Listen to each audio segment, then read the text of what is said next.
We're looking at a genuinely gripping character study set against one of the most intense backdrops on the planet, the port city of Durban, South Africa. This is a place that's currently grappling with rampant inequality and sky-high crime rates. But, this isn't just a rundown about crime statistics. We're actually going to explore where extreme societal danger collides with deep psychological resilience. And we're doing it through the life of one absolutely remarkable woman. By breaking down the facts, the timelines, and the real words of the people on the ground, we'll uncover how someone doesn't just manage to survive in a highly dangerous environment, but actively chooses to dive right into the deep end of it. To really wrap our heads around this world, we have to understand the mindset of the people patrolling it. Nazarene Ali, the protagonist of our explainer today, puts it perfectly. She says, "My philosophy in life is, you're gonna go anyway. I was destined to be here." Wow. It's this incredibly fatalistic, yet totally empowered worldview. See, Nazarene runs a private security firm. She's putting herself in the line of fire night after night. And when asked about the risk to her own life, that quote is her response. She doesn't see her path as a series of random accidents, but literally as her destiny. So how on earth does someone develop that kind of impenetrable armor? Well, let's peel back the layers. Okay, let's dive into Section 1. Danger in Durban, the privatization of safety. So, Durban is the third largest city in South Africa, and it's notoriously dangerous right now. The national police force is drastically understaffed and just completely overstretched trying to handle the fallout of poverty and unemployment. And this vacuum of authority, it's led to something that's both fascinating and, quite frankly, terrifying, the extreme privatization of safety. To put that into perspective, the scale is staggering. There are effectively 4 private security guards for every single police officer in South Africa. 4 to 1! The public reliance on these private forces is just overwhelming.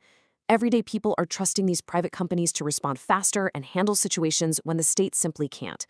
Private security isn't just some backup squad out there. They are essentially the primary frontline defense. And let me tell you, that frontline is incredibly dangerous. During a single graveyard shift, security teams can face up to 50 call-outs per night. That's relentless. And these aren't just your standard trespassing alarms.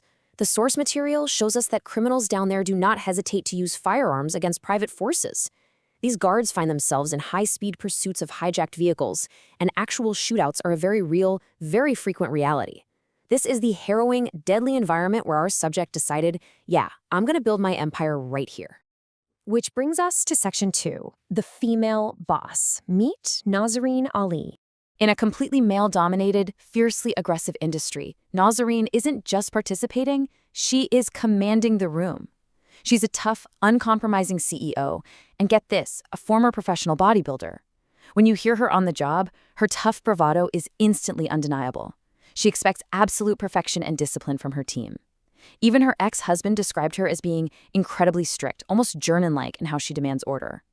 And she's managing a relentless slate of daily threats. First off, high-speed pursuits and armed hijackings out on the streets. Second, she's dealing with contract hits and intense business jealousy. The security business itself is inherently dangerous, meaning bodyguards and businessmen are routinely targeted themselves. And third, the threat from within.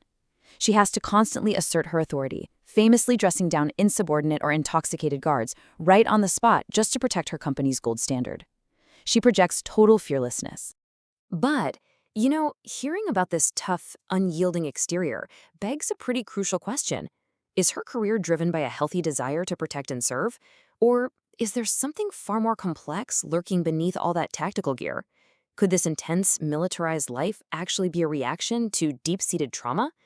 To answer that, we've got to pivot from the violent streets of Durban and dive into the psychological mysteries of Nazarene's past. Let's move right into Section 3, a history of trauma, peeling back the layers. The hard truth is, Nazarene's incredibly tough exterior was forged during a tragically vulnerable youth. Her timeline is honestly staggering. As a toddler, she was abandoned by her biological mother while her mother's husband was in prison.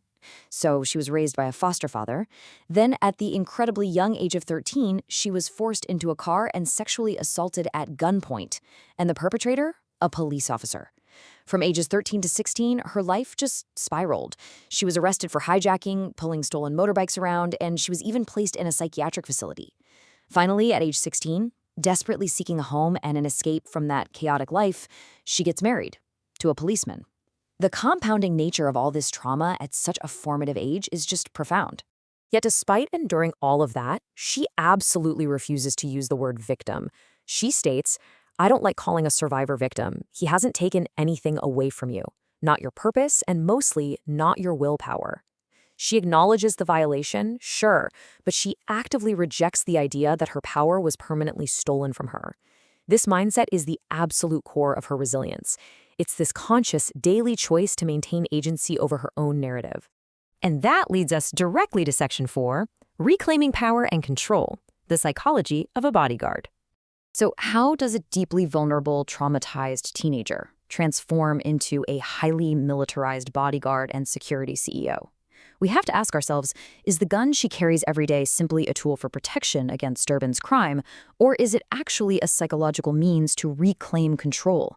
When we look closely at her choices, the tactical gear, the firearms, commanding a small army of men, it becomes pretty apparent that these aren't just standard business tools. They're psychological instruments she's using to rewrite the brutal power dynamics of her youth. And this brilliantly illustrates what we call the paradox of control. Let's look at the two sides of this. On one hand, you have the trauma. She was assaulted at gunpoint, violated by a police officer, and lived in constant danger as a child. On the other hand, look at her response. To cope, she literally chose a life surrounding herself with guns. She married a policeman. She purposefully works in a deadly industry. It is a profound irony, right? She has subconsciously, and maybe even consciously, surrounded herself with the exact elements that traumatized her in the first place, seemingly in order to finally master them. She actually confirms this psychological profile herself, saying it was me wanting to be in control. It would give me some kind of power to take back that power. When she talks about a period of reckless behavior in her youth right after the assault, she notes it was essentially an attempt to dictate the terms, to be the one making the choices, even the bad ones. Today, as a CEO, holding a firearm and laying down the law, she's executing the ultimate strategy to ensure she is never, ever the powerless victim in that car again. This brings us to Section 5, the price of survival, what resilience costs. Nazarene has built a seemingly impenetrable fortress around herself, but carrying all that heavy armor takes a severe emotional toll. Off the violent streets, Nazarene lives in a strikingly bare, clinical home. We're talking no photographs, no paintings, no real decorations. It's purely practical, almost like a military barracks. On top of that, she's separated from her daughter and grandchildren who moved away to Yemen for a religious pilgrimage. She works these grueling, dangerous hours specifically to earn enough money to go visit them. And finally, she remains completely immersed in a community that is deeply scarred by ongoing violence. Her private world is pretty lonely, and it starkly contrasts with the high adrenaline of her professional life. Yet despite all of this, there is a profound hope for softness in her future. Nazarene finds a lot of solace in spirituality. She speaks openly about her ultimate dream, to eventually trade her tactical gear, her firearms, and her bodyguarding life for a hijab. She views this as a path to true peace, self-reflection, and a chance to finally shut down from the hypervigilance she needs to survive her current world. It really represents a final, peaceful escape from the battlefield she's been living on since childhood. So, the crucial question we're left with today is this. Can we ever truly escape the environments that break us? Or do we just learn to build fortresses within them? Nazarene Ali's story in Durban shows us that sometimes survival means becoming the absolute toughest person in the room, mastering the very things that once hurt us. But it also leaves us questioning how we all construct our own psychological armor.